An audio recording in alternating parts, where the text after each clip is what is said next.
መላው የሀገራችን አካባቢዎች እየተተገበረ ያሉትን የልማት የመልካም አስተዳደር ስራዎች የኛ አሻራ የኛ ውሳኔ አለበት ብዬ ነው የምወስደው ማለት ነው።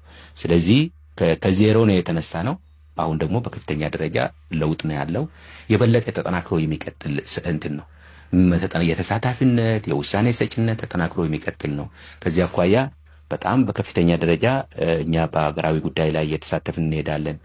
ታስታውሳለህ፣ በሁሉም አካባቢዎች የሆነ የመንግስት እቅድ ሲወጣ ሪፖርቶች ሲገመገሙ እኔም ሌላ ክልል አንድ ርዕሰ መስተዳድር ሌላ ክልል ሄዶ ሪፖርት የሚገመግምበት ህዝብ የሚያወያይበት የህዝቡን የሚያነሳቸው ጥያቄዎች መልሶ ምላሽ የሚሰጥበት የሌላ ክልል አመራሮች ቁልፍ አመራሮች ርዕሰ መስተዳድሩ ጨምሮ በተለያየ ሀገራችን አካባቢዎች ህዝቡን የሚያወያይበት ይሄ የሚያሳየው የውሳኔ ሰጭነት ኦሮሚያ ክልል ያለው አማራ ክልል ያለው ይመለከተኛል፣ ቤኒሻንጉል ጉሙዝ ክልል ያለው ሌላው እንደዚህ ይመለከተዋል በሚል እሳቤ በከፍተኛ የውሳኔ ሰጭነት አብሮ የመወሰን አብሮ የመተግበር ስራ እየተሰራ ነው ያለውና ከዚህ አኳያ ትልቅ ውጤት ነው የተገኘው።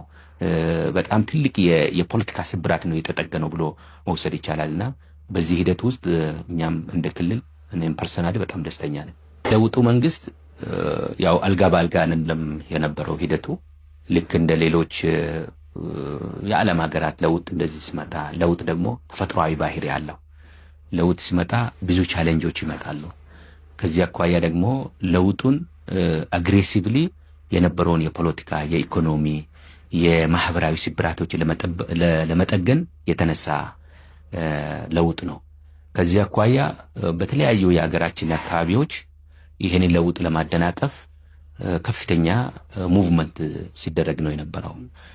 የተለያዩ ግሩፖች በማደራጀት ጋሮችን በማሰብሰብ ከሌላው ባዕድ ሀገሮች ጋርም ግንኙነት ፈጥሮም አካባቢዎችን የማወቅ ሁኔታዎች በከፍተኛ ደረጃ ነው የነበረው። ከዚህ አኳያ በተለያዩ የሀገራችን አካባቢዎች ግጭቶች፣ መፈናቀሎች ተከስቶ እንደነበረ ይታወቃል። አንዱ ከተከሰተባቸው አካባቢዎች ቤኒሻንጉል ጉሙዝ ክልል አንዱ ነው ማለት ነው። ባለፉት 2 ዓመታት ውስጥ በጣም ሲሪየስ የሆነ የግጭት የመፈናቀል የብዙ አይነት ሴናሪዮ አሁን ምክንያቱ እነዚህ አሁን እየመጣ ያለው ለውጥ ለማደናቀፍ በሁሉም አካባቢዎች አነሰ በዛም የሆኑ ግሩፖች ለመቃወም ሙከራ ያድርጎ ነበር። ሁለተኛ እንደ ቤኒሻንጉል ጉሙዝ ክልልም ጠራፋማ አካባቢ ነው። ህዳሴ ግድብ የሚገነባበት አካባቢ ነው። ትልቅ ኢንተረስት ያለበት አካባቢ ነው። በተፈጥሮ ሀብትም በንጽጽርም ሲታይ